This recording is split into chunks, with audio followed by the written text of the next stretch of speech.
పౌలు గారు తన పత్రికలు రాస్తూ ఆ పత్రికలో రాసే క్రమంలో ఎఫెసీయులకు తన పత్రికను రాస్తూ అంటాడు, దినములు చెడ్డవి అని మాట్లాడతాడండి. దినములు చెడ్డవి అనగానే ఈ మాట వినగానే కొంతమంది ఏమంటారంటే, చూసారా బైబిల్లోనే దేవుడు దినములు చెడ్డవి అని రాయించాడు అంటే మంచి దినాలు ఉంటాయి, చెడ్డ దినాలు ఉంటాయి అని బైబిలే చెబుతుంది, దేవుడి మాటలే చెప్తున్నాయి కనుక ఇక మనం మాట్లాడుకోవటంలో తప్పే ఉంది, పొరపాటే ఉంది అని అనుకోవచ్చు.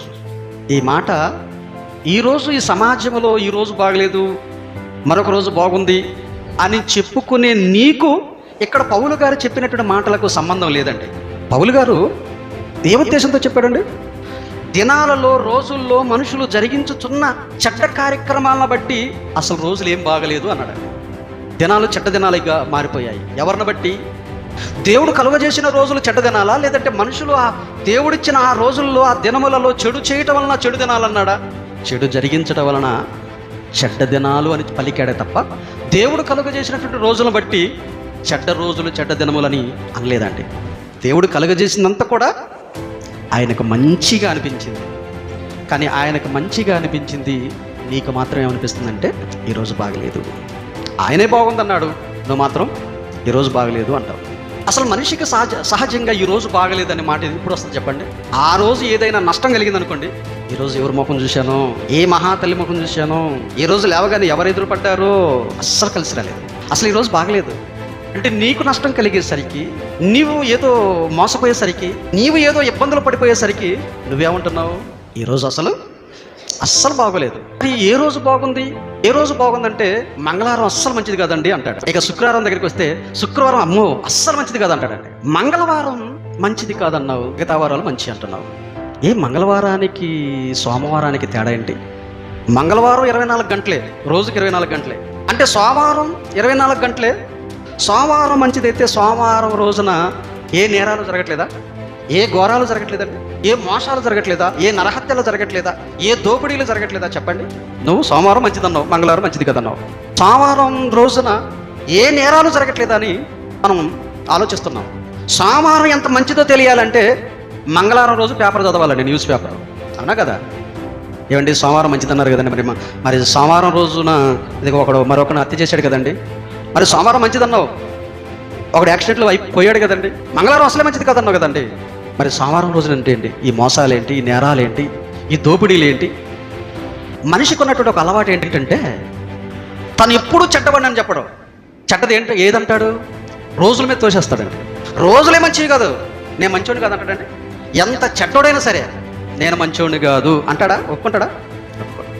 మంచిది కానిది ఏంటిది? రోజులు మంచివి కావు, నువ్వు మంచోడివేనా?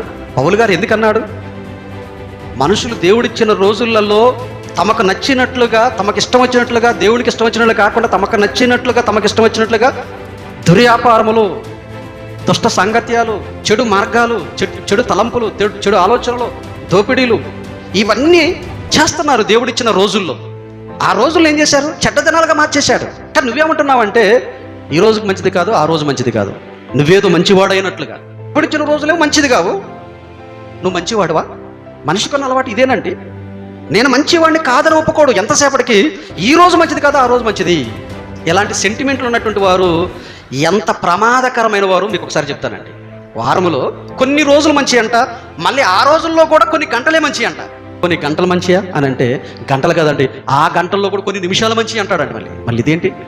ఆ నిమిషం మంచిదేనా, ఆ నిమిషాలు మంచి అంటే మళ్ళీ ఆ నిమిషాల్లో కూడానా, ఆ నిమిషాల్లో కొన్ని గడియలు మంచి అంటాడండి. ఇలా మాట్లాడతారండి. ఇలాంటి సెంటిమెంట్లతో మాట్లాడేటటువంటి వాళ్ళు ఎంత ప్రమాదకరమైనటువంటి వారంటే, అంగవైకల్యంతో ఉంటారు కదండి కొంతమంది, వాళ్ళ కంటే కూడా వీళ్ళు ప్రమాదకరమైన వాళ్ళు. వీళ్ళు అంగవైకల్యంతో బాధపడుతుంటారు, అవయవాల లోపముతో బాధపడుతుంటారు. నడవలేక, కూర్చోలేక, కంటి చూపు లేక, చేతులతో పనిచేయలేక, కాళ్ళు లేక ఒక మూల కూర్చొని మనుషుల సహాయం చేత వాళ్ళు ఆదరింపబడతారు కదండి. వాళ్ళకంటే వీళ్ళు ప్రమాదకరమైన వాళ్ళు. ఎవరో ఇదిగో ఈ రోజు మంచిది కదా, ఆ రోజు మంచిది అనేటటువంటి వీళ్ళు ఈ సెంటిమెంట్లతో బ్రతికే వాళ్ళు చాలా ప్రమాదకరమైన వాళ్ళు. వీళ్ళేమో అంగవైకల్యంతో బాధపడుతుంటే వాళ్ళేమో మానసిక వైకల్యంతో బాధపడుతుంటారండి వాళ్ళు. అది పెద్ద జబ్బు. అసలు వాళ్ళతో పోలిస్తే మానసిక వైకల్యంతో బాధపడేవారు అంగవైకల్యంతో బాధపడే వారి కంటే కూడా పెద్ద ప్రమాదకరమైన వాళ్ళు. వీళ్ళేం కనిపిస్తారు, వాళ్ళేం కనిపించరు. వీడు కనిపిస్తాడు, నడవలేడు, వీడు కనిపిస్తాడు, కానీ వాళ్ళు కనిపించరండి. లేచిన కంచి ఇది బాగోదు, అది మంచిది కాదు, ఇది మంచిది కాదు. వీళ్ళు చాలా ప్రమాదకరమైన వాళ్ళు అండి. దీన్ని బేస్ చేసుకొని చాలామంది నేను జాతకం చెప్తున్నానండి, మనుషుల్ని మాయ చేసి నిలువు దోపిడీ చేస్తున్నారండి చాలామంది. ఇంకో విచిత్రం ఏంటి తెలుసండి, వేలలో ఎక్కువ మంది ఇక మన వాళ్ళే ఉన్నారండి. ఇది చాలా దురదృష్టకరమైనటువంటి పరిస్థితి అండి.